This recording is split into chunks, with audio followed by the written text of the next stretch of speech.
Today we are going to write our very first program, although we have written many programs earlier, but we are going to write the Hello World program, and basically we are going to understand how the Hello World program works, and we are going to learn about the different approaches of writing it, and also we are going to learn about the package statement.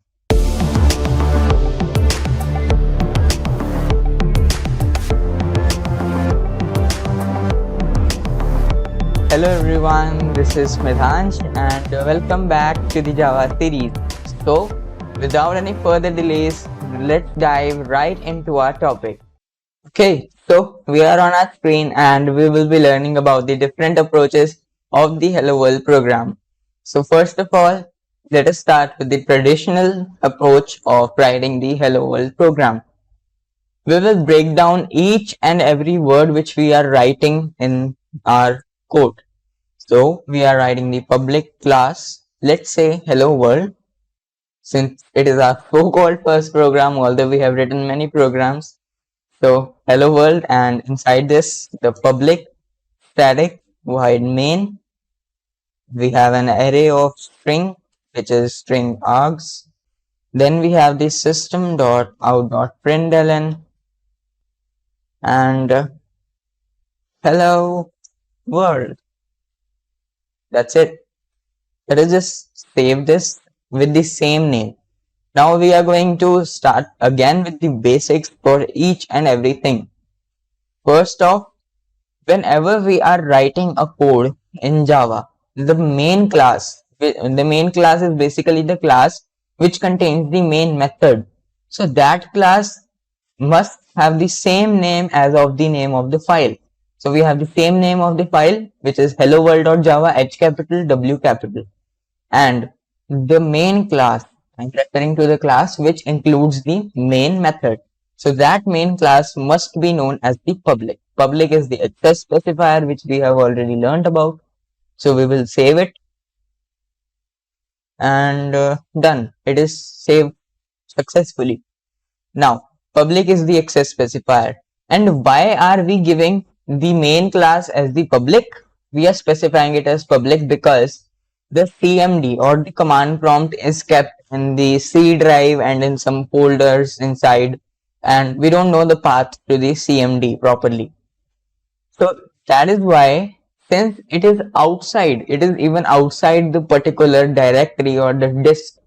So disk in the sense like in the volume, it is the D volume. So we have our project in the D Java YT, but we are accessing it from the command prompt, which is kept in somewhere in the C drive.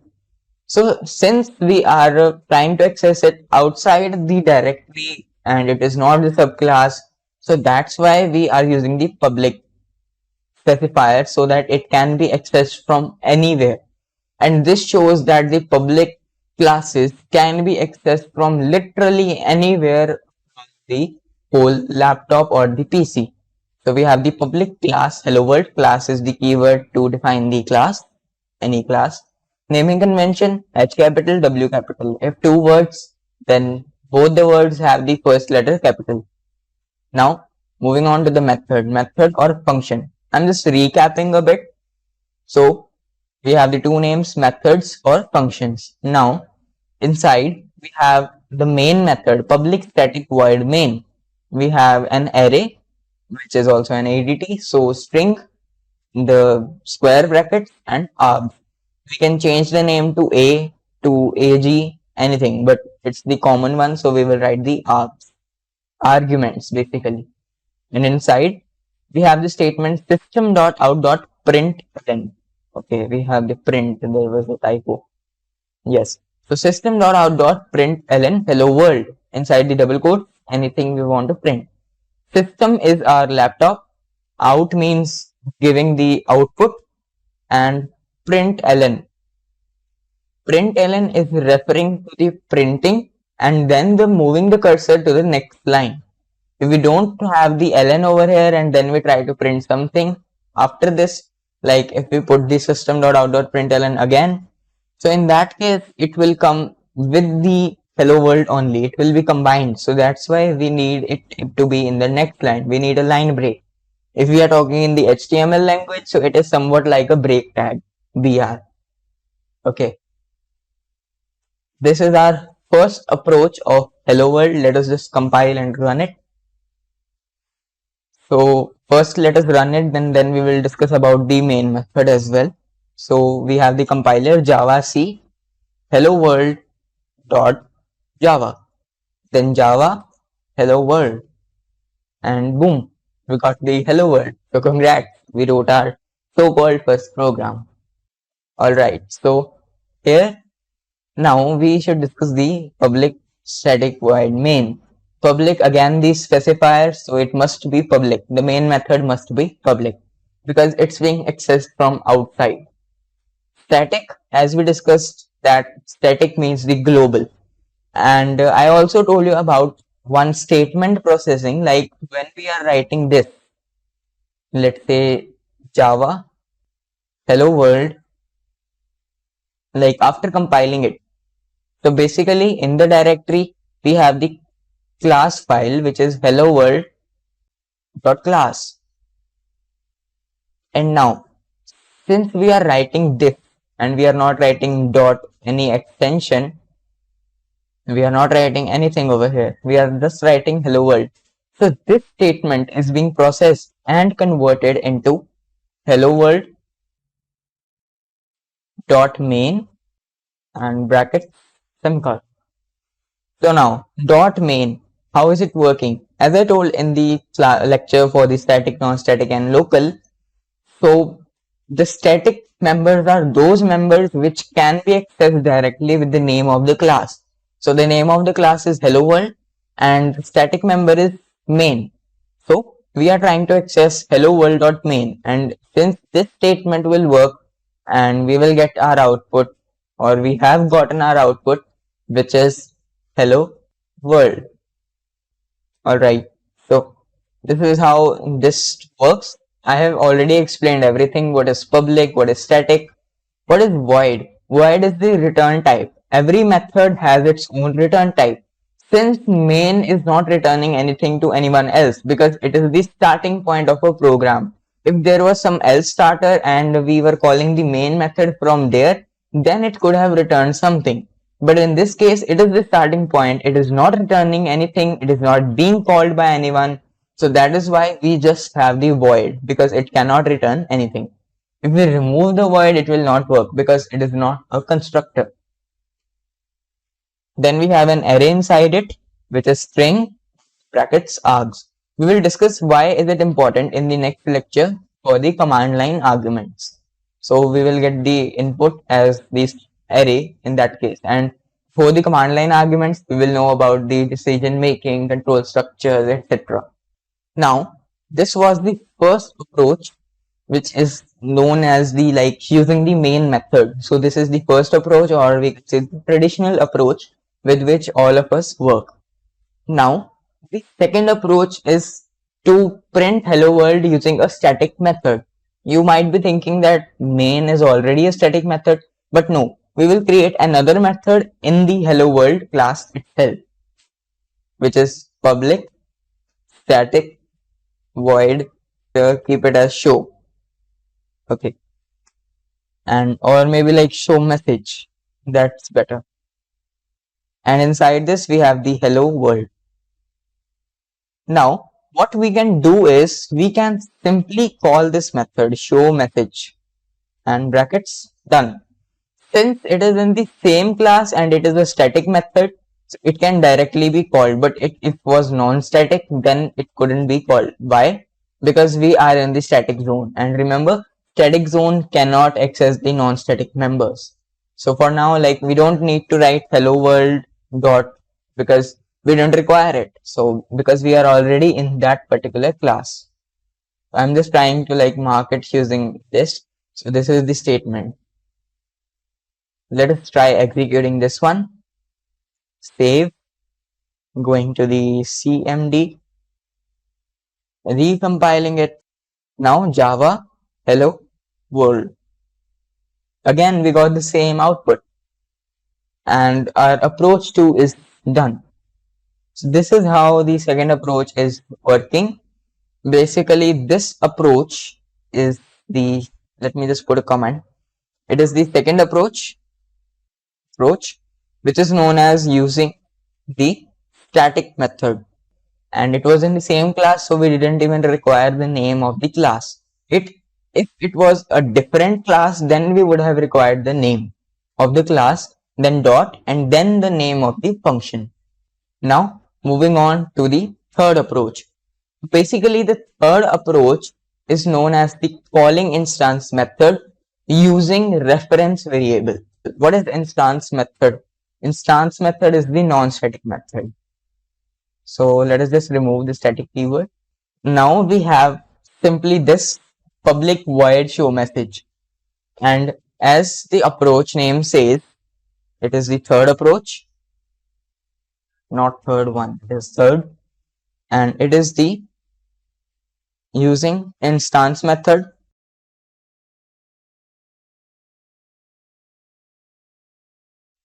I think the word wrap is not enabled. Let us see if we have the option for word wrap. You can do it too because word wrap is convenient. So in Notepad++, you can just simply go to the view, and then inside view there's the word wrap, below the tab and above focus on another view. So click on word wrap, there we will have a tick, and now it's working. The variable is in the next line instead of being like further away from the sentence. Now, according to this approach, or like by creating, instead we can just write using reference variable, simple. Now, what we can do, like if we do this, it will not work. Why? Because the static zone cannot access the instance or the non-static zone. So that's why we have to create a reference variable first. So it is hello world HW, let's say, is equal to new hello world. Simple. We created an object with a reference variable which is HW. Now using HW we can call show message. Let's try if it works. Yes, it's again giving the same output. It's working successfully. So this was the third approach, in which what we did is we created a non-static method which is show message, and then we created a reference variable for the same class for hello world. HW is equal to new hello world, then HW dot show message. So this was the third approach. Now moving on to the fourth approach. So the fourth approach is calling the instance method using the on the fly object. Now in this case, what we will do is, instead of creating the reference variable, we are simply going to do this new hello world dot, okay, first brackets, then dot show message bracket and a semicolon. Simple. Now what's happening over here is that an on the fly object is being created. Then with the help of this on the fly object, we are calling the show message function. Simple. And it is pretty similar to, like, instead of just creating the reference variable, we are doing it without a reference variable. And it is said that if we work with the referenceless object, so it's better and it is efficient for the memory as well. Now let us recompile java c hello world.java, then java hello world. Again, we are now successfully moving on to the fifth one. This is the fourth approach, the on the fly object approach. Calling the instance method again the non-static method using the on the fly object. Now moving on to the fifth approach, which is using constructor with the on the fly object. So using the constructor through the on the fly object is the fifth approach. So basically the property of the on the fly object, or the new, is that the new keyword is that it triggers the constructor automatically. So the constructor gets called automatically once we are creating an object of a class, and we are going to implement the same thing in this case. Now what we are going to do is that instead of this instance method, we will convert it into a constructor. hello world. Simple. So now it's a constructor, and I have already discussed about the properties of the constructors. So if you don't know about it, you can refer to the previous video in which I have told about the different properties of constructors. So now the public hello world, it is the constructor for the class hello world. Inside it, we are doing the hello world printing. Now what we are going to do is that we will remove this much statement, this. That's it. It's more simpler than the fourth approach. Okay, let's try printing and done. Again, it's working. Now for a little reference or a hint, what is happening is that inside the main method, the object is being created for the hello world class. And when the object is created, the property of constructor works. It gets triggered automatically when the new keyword is working, like object is being created, an object. So now it moves to the constructor, and inside constructor we are doing the printing. Simple. And once the printing is done, constructor has finished its work, this object will also be destroyed, which is much more efficient than the referenced objects. Now, moving on to the sixth approach of hello world. And the sixth approach is that calling the instance or non-static method using a separate classes object. Now, what we can do is we can create another file. So let's go to another one. And inside this file, we are just writing class, since we don't require the main method in this. Although I could have created this class inside the hello world.java only, but for easy understanding, I am creating another file with another class. Let's say the name of the class is print. Now inside this, we have a method, public void show message. Simple. We'll keep the names same. And inside this, system.out.println hello world. The name of it is print.java, and it is saved successfully. Now what we are going to do is, like, we will remove this, and instead here only we are going to create a new object for that class, which is print p is equal to new, not hello world print.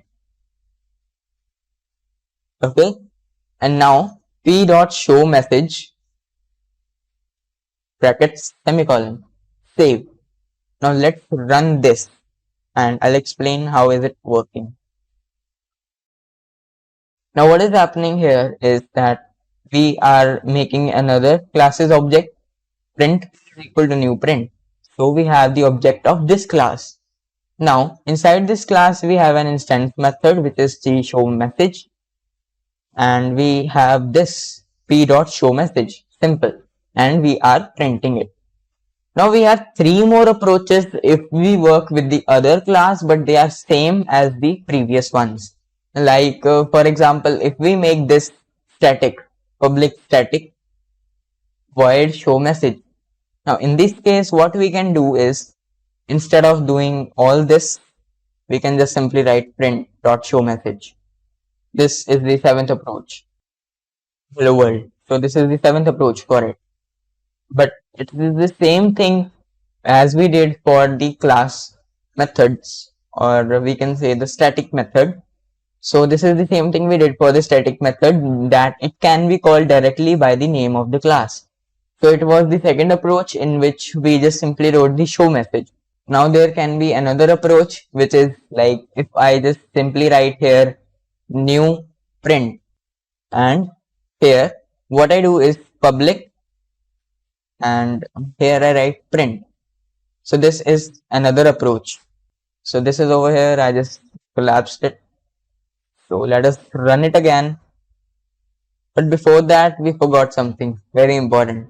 We did not compile the print class. So we are going to compile it first, then Java hello world, then Java hello world. And we got the output hello world. So in this case, we run it using the constructor and the on the fly object. So there are several approaches if we start to see that we can do this way, the other way. So for doing every task in Java, we have many approaches. Although depending upon the task, so it's the simplest task we can perform in Java. So that's why we have multiple approaches. There can be around 15 to 16 approaches to do this. And now the second thing what we are going to talk about is the package statement. So now like we should have the simple system.out.println. Moving back to the first approach, hello world. Let's just remove this. Now we are going to talk about the package statement. What is package statement? So package, as I already discussed, is the basically folder or collection of classes. It is known as the collection of classes. It is known as the folder if we talk about the one word definition for package, or it can be the directory. So if we write here that package, let's say Java YT, as it's the name of a folder. Now let us just recompile hello world. It's getting compiled successfully, but Java hello world, it gives the error that could not find or load main class hello world. Java.lang.no class definition found error. Hello world, it's the wrong name. It says that where is the Java YT? So if we write, like if we go outside the folder cd dot dot and then we write Java YT dot hello world, now it will work. So why do we use the package statement? Because like it's a hustle to do this, like we have to go out and then we do this.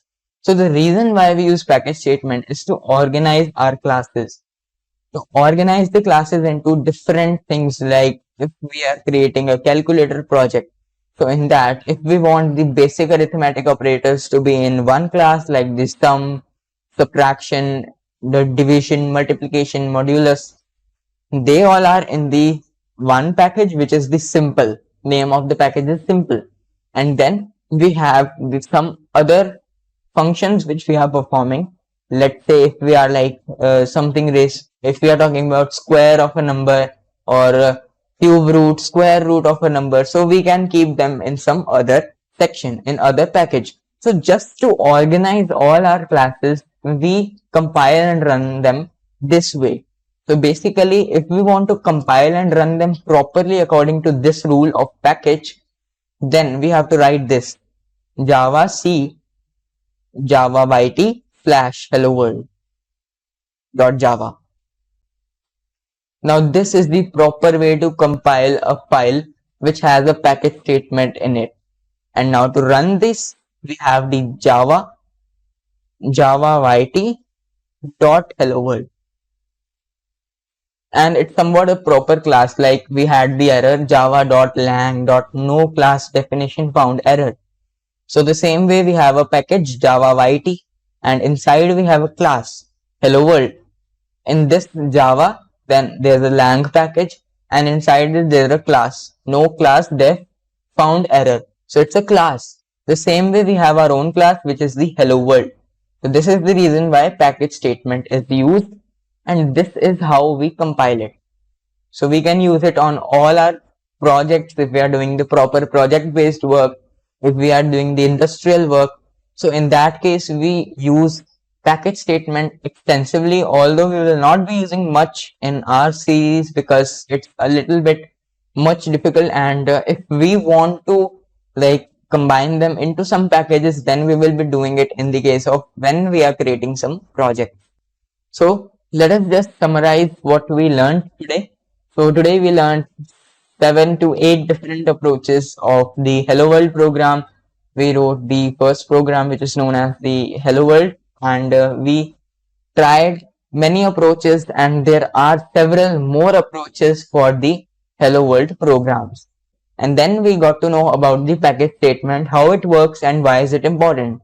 So basically it is just used to organize our classes into various packages or folders. And even if we want to give package to someone else, or we create our own package, that let's say we create our own function which basically sums two numbers. So we can give this package to someone and then they can also import it and they can run it. So this way the packages are really useful if we want to organize our project, and especially in the industries as well. We use the package statement extensively so that we can properly organize the project with all the different functionalities in the different proper packages. So that is it for today. I hope you liked the video, and if you have any queries related to the Hello World approaches or the packages, then you can comment down below. And thank you very much for watching, and I will catch up in the next one.